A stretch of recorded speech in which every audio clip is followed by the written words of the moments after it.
まま平和に終わろうぜ。うるせえ。残念か。ありがとう。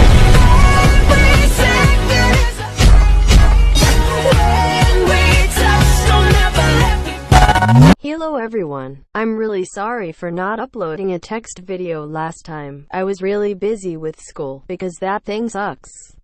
Anyways, this is a yakulev special for Ray, yes. The Nekomars, because I love them way too much and they deserve all the love in the world. I also wanna brag a bit. You guys, I have swag besties less than 3. Okay, now on to the actual video. I hope you enjoy. Disclaimer: this is in no way, shape, or form how the real characters act, even though I try my best to adjust them to not act too much out of character. This video is purely fictional and for entertainment purposes only. Please don't sue me, thank you. Less than 3.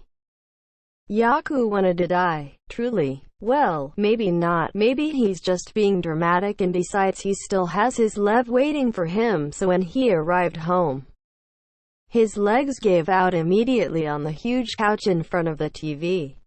His legs dangles on the edge of the couch and his arms stretched out, shirt tousled and hair messy and stomach skin peeking through.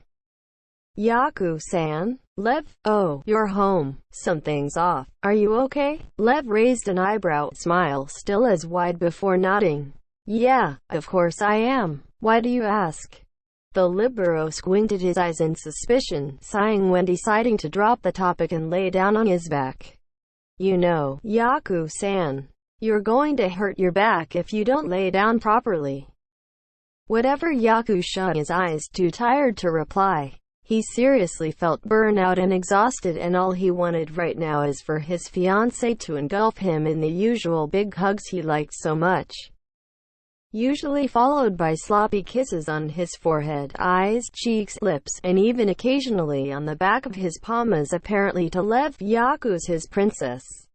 Honestly, it's cute. Will Yaku ever admit that? Oh no, of course not. The libero sighed, burying his face deeper into the pillow's couch. He is seriously way too tired for this. Back at his job, Iwa Izumi was giving the team a scolding as it was the Olympics soon. Everyone seemed to be having a bad day, atmosphere gloomy and expressions tired, and even the freak pair Kageyama and Hinata, well, Kageyama and Kageyama, honestly, were quiet and attentively listening. Iwa Izumi-san probably got into another stupid fight with his setter husband. And so, before anything becomes even more tightly knotted in his brain, Yaku closes his eyes and falls into the deep slumbers of unconsciousness. Hours later, when the libero woke up, loud crashings of sound could be heard from what he guessed is the kitchen. So he practically jumped out of the sofa, pleasantly surprised to find a soft red blanket falling off of him, and sprinted to the source of the sounds. Yaku gaped. The kitchen looked absolutely wrecked. Pieces of eggshells here and there, and both egg yolk and white mixed around cupboards and the kitchen counter. Water spilled, creating a puddle near the kitchen entrance and on top of the stoves, and in the middle sat a tall silver-haired male, face covered with flour and dough and milk, and even a cracked egg shell near his eyes. Lev, what the fuck did you do? Lev looked taken aback. I'm sorry. I didn't mean to. Lev, what did you do? I'm really sorry, Yaku-san, I really didn't mean for it. Well, it looked like you did. I look away for a couple of hours and I'm sorry, okay? I just wanted to do some, you know what, forget it. The Russian stood up, trying his best to pat at least a couple of the spilled foods off his pair of green sweatpants and gray shirt. He then proceeded to pick up the bowl of flour and dough, putting it into the sink with a loud crash, slamming his arms on the hallway wall as he left. Fuck.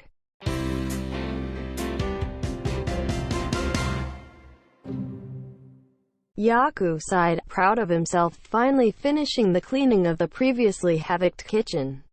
The libero took off the apron and gloves, washing his hands in the empty sink. He shifted, uncomfortable in his shirt, as it got wetted by the water, his mind half present and half drifting, floating around and thinking of the certain model He truly hated getting into arguments with the younger. It never sat right with him when they do fight, especially since Lev usually lets the older win anyways, in favor of them getting along again and probably cuddling after. Or maybe even a hot makeout session, because honestly Yaku would let the younger do anything to him. Ahem. Moving on. He got out of the kitchen and maneuvered to his room, heart sinking that Lev isn't here when usually if he sulked, he would sulk on the bed, drowning himself in the thick blanket with the questionable amount of cat plushies he has. Yaku groaned, diving and flopping himself into their bed. He is seriously tired, wants to cry, and misses Lev. Ugh, what a great combination of disasters.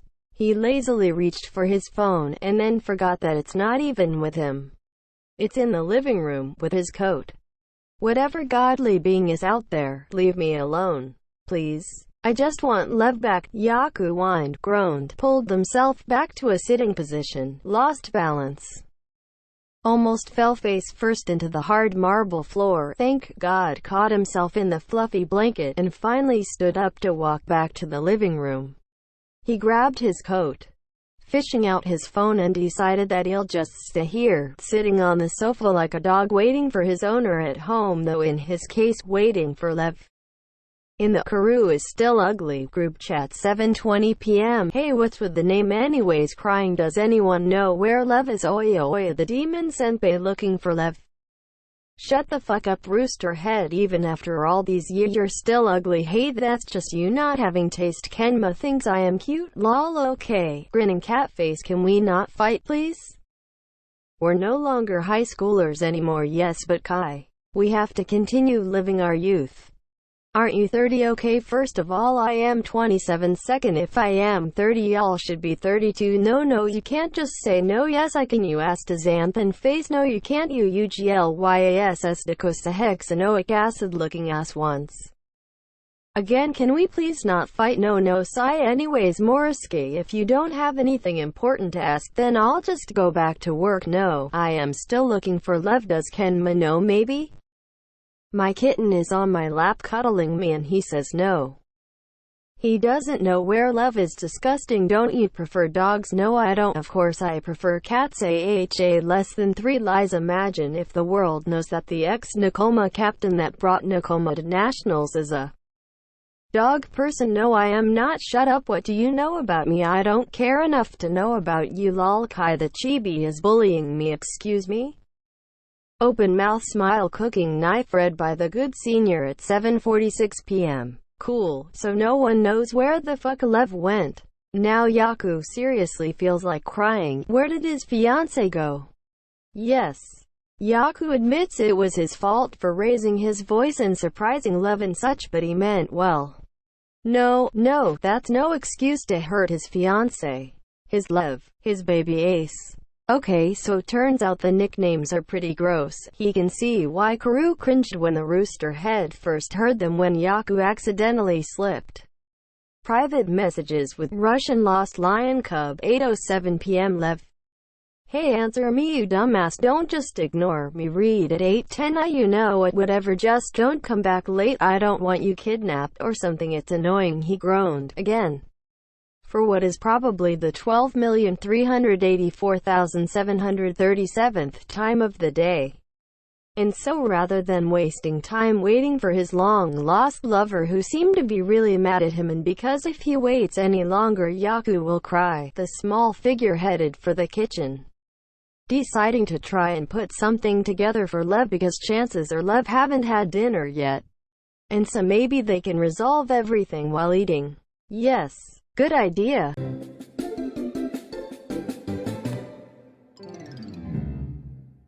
It's 12:09, the food is cold, Lev isn't home yet, and Yaku really wanted to cry. Why isn't he home yet? Did something happen? Or is it my fault? It's probably my fault, right? He bit back a sniffle, fidgeting, legs all shaky and breath unstable as he feels himself slipping into a panic attack. He looked at his hands, still trembling, and focused solely on it as the libero tried his best to steady his mind, until all was interrupted by the loud opening of the house gates and the loud buzz of the car engines before finally turning off. His eyes lit up, tears already hanging down his petite face like Christmas decorations that Lev loves to hang up every year.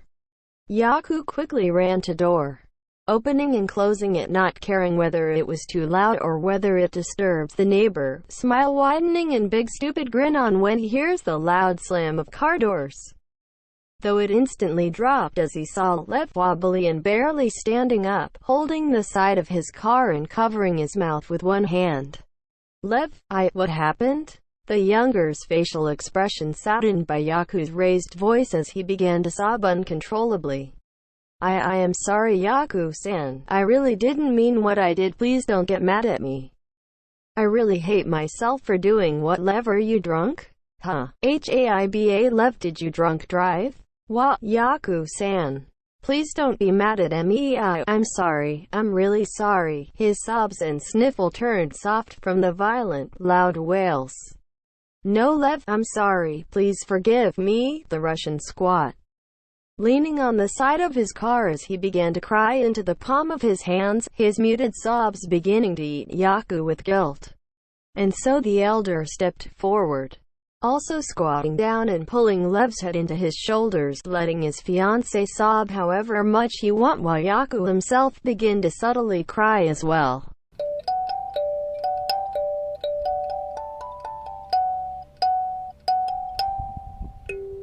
The next morning, Haiba Lev woke up with a massive headache like a bunch of bulls are stampeding inside his head. He groaned, not wanting to even move a muscle as he really felt like he had died and was probably brought back to life on Yaku's accord. Everyone collectively agreed that even death would probably be scared of his demon senpai of a fiancé. The Russian groaned, snapping back to reality when the small figure behind him began to stir awake.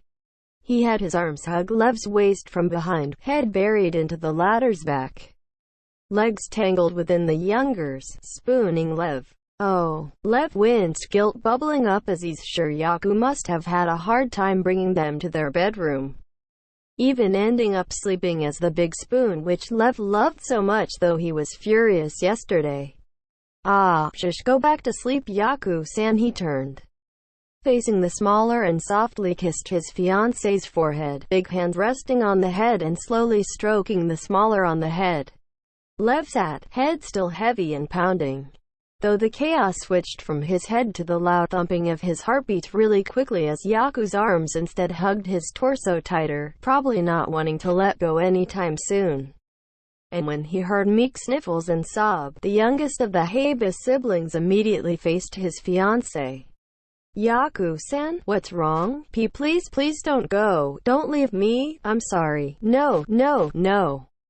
Yaku-san, I'm not going anywhere, don't worry.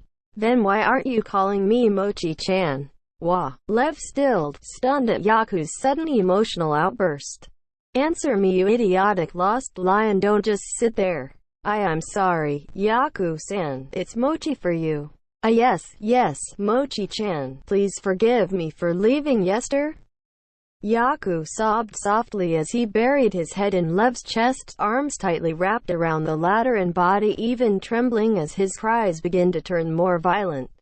And so the younger reciprocated, stroking Yaku's messy brown morning locks and lightly kissing his forehead. Yaku-san, I'm truly sorry for making you worry. I thought you were really mad and, well, I'm not, you idiot. You came home dead drunk and you drunk drive home from probably downtown, which is 20 minutes away. What if something were to happen to you? Well, and why were you so cold yesterday? Did I do something wrong? If I did, I'm sorry. Yaku-san, calm down. Please breathe for me, baby. Please? Yaku took a deep breath, his shoulders relaxing as his grip on Lev weakens, further burying himself in the musky mint and vanilla scent of the younger Russian, his tears brimming on the edge of his eyes. I'm really sorry that I was so mean, and I really missed you, and I was so worried I did something, and I was having a bad day. Not that it's an excuse to treating you shitty. I know I hurt you, and I know. The libero sat, stilled and stunned when all his rambling is cut off with a passionate kiss on the lips. big hands pulling Yaku closer by the waist until his legs tangle around the younger. When they part for air, Lev cupped Yaku's small face and eyed his nervous, fidgeting fiancé. "Don't look at me like that, stupid." Chuckling, the younger once again pecked Yaku's lips. "Why? Are you flustered, Lev?" "Hey, I'm sorry, baby. But anyways, I'm really sorry for making you worry, yeah? I asked my friends about what to do with your shyness and my clinginess, and they said people hate a significant other who's too clingy, so..." Lev trailed off while his fiancée stared at the other, baffled. "Stupid, tell me these things. I don't say it, but I love you regardless of what you do or do. You know, it doesn't matter if I react in a negative way, you know, in all honesty, I love it. And not just for some random reason like you're my fiancé, it's because you're you, do idiotic lost half-Russian baby lion. I love you way too much." The younger laughed. Flustered Yaku is truly a sight to behold. And is like, super adorable, as Oikawa-san would say. Once again engulfed in a big hug, Yaku yelped. "Lev, stop it. You're annoying. Ah. I love you too, Yaku-san. Ugh. Yes, so that will be it this time. I hope it wasn't too long or anything like that. I appreciate you watching until the end. Also, I'm thinking of releasing videos of actual fanfictions, like ones in non-chat format, since my descriptions and narrations can get long. Please comment down below what you think. Smiling face with hearts. Please don't forget to drink water and take care of yourselves. I love you. Hugs, Mars.